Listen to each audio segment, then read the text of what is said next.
খেয়াল করে দেখেছেন বাচ্চার উপর রাগ কখন একদমই কন্ট্রোল হতে চায় না? কিংবা বাচ্চার উপর রাগ ঝাড়া বলতে আমরা কি বোঝাচ্ছি?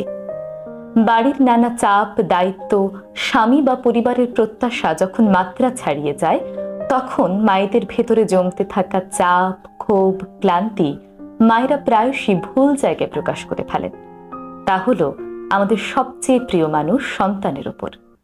দেখবেন বাচ্চারা যখন নিজের মনে খেলতে থাকে, ছোটখাটো দুষ্টুমি করে কিংবা না বুঝে কোনো কথা বলে ফেলে, তখন হঠাৎ করেই মায়েরা রেগে যান, চিৎকার করে কথা বলেন, তার উপর রাগ ঝাড়েন কিংবা কড়া ভাষায় শাসন করেন। সত্যি করে বলুন তো, সন্তানটা কি আসলে এই রাগের যোগ্য? রাগটা কি আসলেই তার উপর? না, সত্যিটা হলো এই চাপ, এই রাগ আসে পরিবারের পক্ষ থেকে। স্বামীর কোনো কথা বা আচরণে মনে কষ্ট পেলে কিংবা পরিবারের